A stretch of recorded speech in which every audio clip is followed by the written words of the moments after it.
3 స్పాట్లకు advance తీసుకున్నాను. అయితే ఏ స్పాట్కి ఎవరిని పంపించాలో జాగ్రత్తగా పంపు. సరేనా? ఏ షణ్ముఖం, నేను చెప్పాను కదా, తొందరగా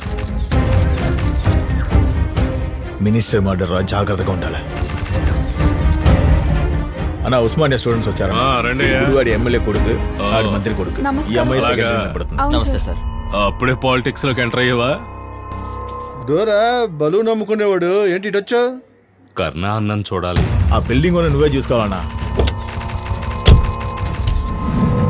నలుగురిని పంపించు. నేను చూస్తున్నా. అటు చూస్తున్నావేంటి? ఇంకా వెళ్ళలేదంట్రా అన్నా? బీచ్ లో బలూన్ కొట్టు పెట్టుకొని ఉన్నాడు, అన్నం చూడాలట. నువ్వేనా అది? అవునన్నా. బీచ్ లో కొట్టు పెడితే కమిషన్ ఇవ్వాలని తెలీదా? తెలీదన్నా.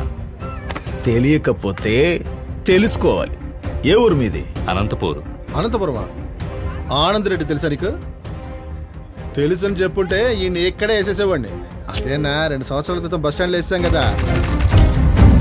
ఏ జాగ్రత్తగా ఉండండి రా, ఏ పుట్టలో ఏ పాము ఉంటుందో తెలియదు. అనంతపురం నుంచి ఏం బిగుతామని వచ్చావు? నాన్న కొంట్లో బాగలేదు, 6 నెలలు ఎక్కడ ఉంచి వైద్యం చేయించాలి, అందుకే డబ్బుల కోసం కొట్టు పెట్టుకున్నాను. ఏయ్, ఈ బీచ్ లో ఎక్కడ కొత్తగా వచ్చిన వాడు కొట్టి పెట్టకూడదు. మీ నాన్నకి ఒంట్లో బాగలేదు అది ఇది అంటున్నా, వెళ్ళి పని మాత్రం చూసుకోవాలా. మా వాళ్ళు వస్తే డైలీ 100 రూపీస్ ఇచ్చేయాలా. పండుగ వస్తే ఎక్స్ట్రా అవుతుంది, సరేనా? పో, నువ్వు వెళ్ళి బెలూన్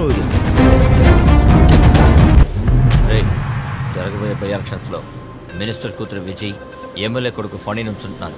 ఖచ్చితంగా ప్రాబ్లం చేస్తారు. అందుకని ఏదైనా సరే మన ఎలక్షన్స్ లో గెలవాలి.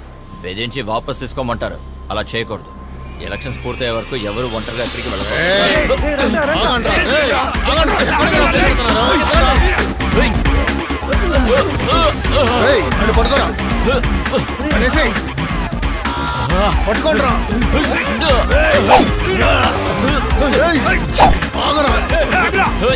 ఎక్కడికి రా పారిపోతున్నావు?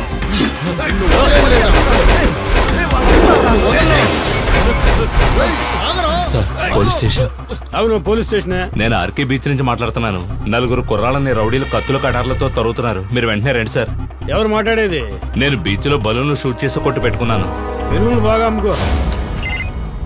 హలో, ఏంటి కర్ణం, ఏదైనా ప్రాబ్లమా?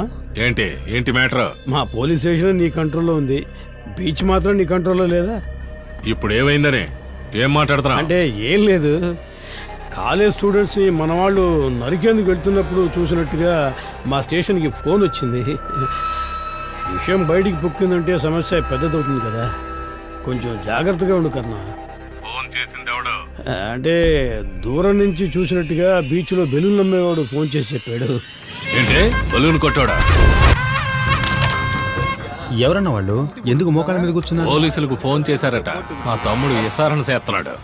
ఇదేసుకో, అప్పుడే ఫోటోలో బాగుంటావన్నా. వేసుకో. ఇప్పుడు బాగుంది.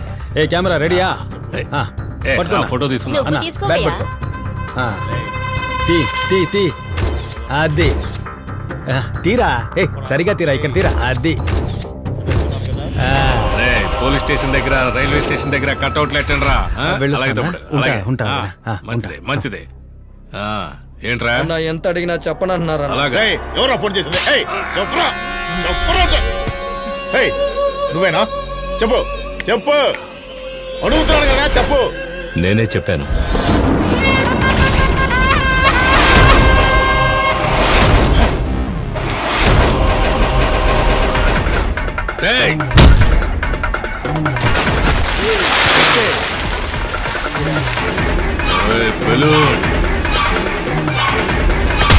నా ఫోన్ చేసింది నిన్ను. నేను మాట్లాడుతున్నాను కదే, మధ్యలో నువ్వెందుకు వచ్చి తన్నా? ఆసారి తయారు చేసే కత్తి మగవాళ్ళు పొడిస్తేనే దిగుతుందా, ఆడవాళ్ళకి దిగదా? ప్రాణాలు పోతే తిరిగి వస్తాయా? నువ్వు నా పేనవయ్యా, నా పేనం. ఈ నా ఏ ఊర్లో నీది? అనంతపురం. నాన్నకు ఒంట్లో పాలని చెప్తే నేనే కొట్టు పెట్టి బతుకొని చెప్పాను. ఊరు పేరు లేనోడికి కొట్టు పెట్టద్దని ఎన్నిసార్లు చెప్పాను. ఇప్పుడు చూడు ఏమైందో. మీ వాళ్ళని తెలీదు, తెలుసుంటే ఫోన్ చేసావని కాదు. ఫోన్ చేయరా, చేసి చూడరా. మొక్కజొన్న అమ్ముతున్న ముసలి కూడా చెప్పిందన్నా, వాడు నాన్న నిజంగానే హాస్పిటల్ ఉన్నారట. రేయ్, ఇంకోసారి సముద్రం దగ్గర కనిపించావో నరికి చేపలకేసేస్తాను. వెళ్ళరా, పోవే.